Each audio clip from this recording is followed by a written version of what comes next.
नमस्कार मित्रों, नमस्कार। अयोध्या जी से मेरा सबको नमस्कार स्वीकार हो। ये जो सौहार्द का वातावरण बना हुआ है उससे बड़ी खुशी होती है।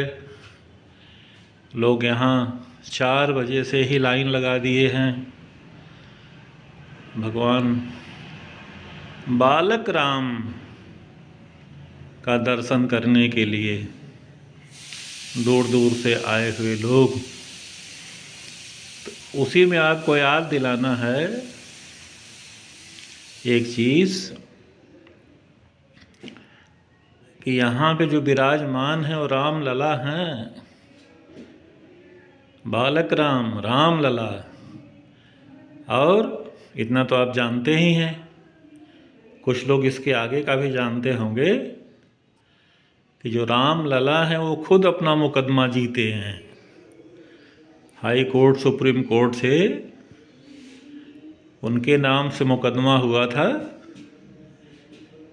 और उनकी तरफ से, क्योंकि बच्चे हैं भाई, तो उनकी तरफ से एक पांडे जी हैं, हम नाम भूल गए, राम लला विराजमान के वकील थे पांडे जी, अभी हैं वो, उनका नाम लेकिन हम भूल गए।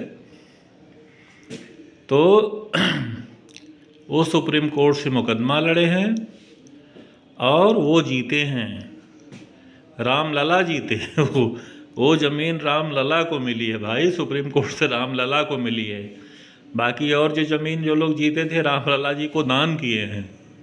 तो इसका मतलब क्या है कि राम लला तो बालक ही हैं और उनका मकान लोगों ने दान करके बनाया है।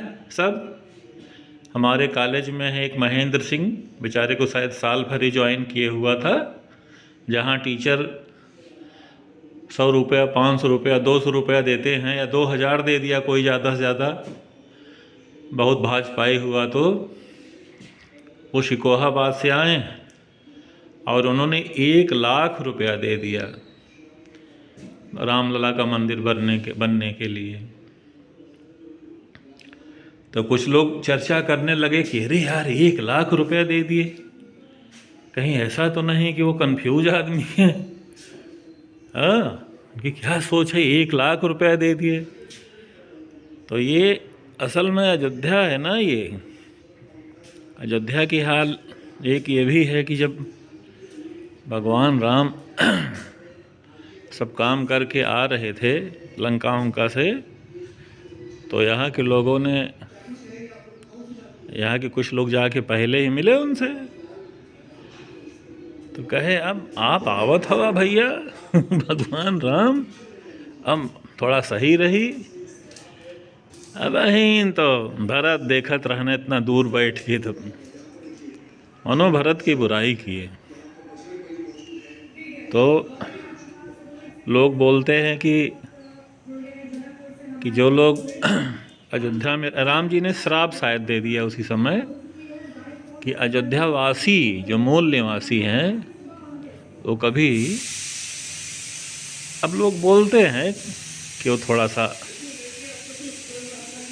They will not remain quite happy.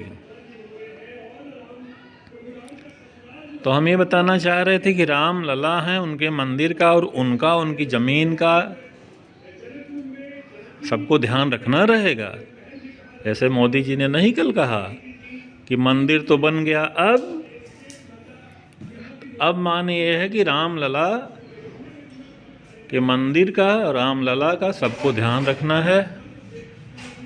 Modi ji ने कहा नहीं कि अब माने आप समझ लीजिए,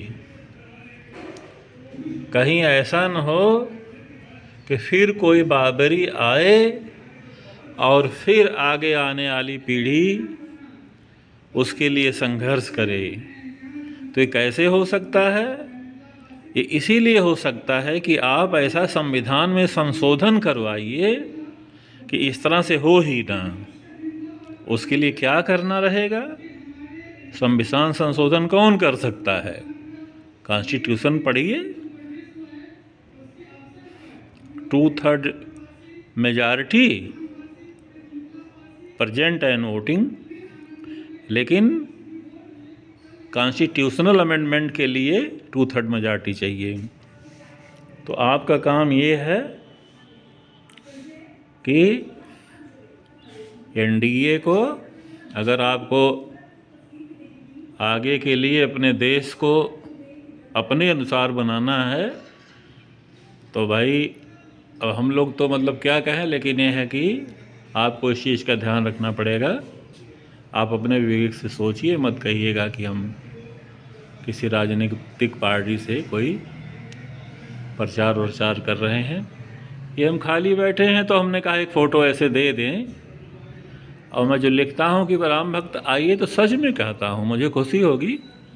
नीचे हम लोग रहते हैं, बाकी ये फ्लोर जिसका हम फ़ोटो ले रहे हैं ये खाली है, और इसको ऊपर देखिए पूरा ग्रिल डाल दिए हैं। ग्रिल, आप विंध्याचल जाएंगे तो पंडा जी लोगों का इसे मकान रहता है, ग्रिल रहती है ताकि बंदर रहे। तो यहाँ भी बंदरों का है, तो ऊपर पूरा ग्रिल है, उस पर वही जिंदल का टीन लगा हुआ है। आप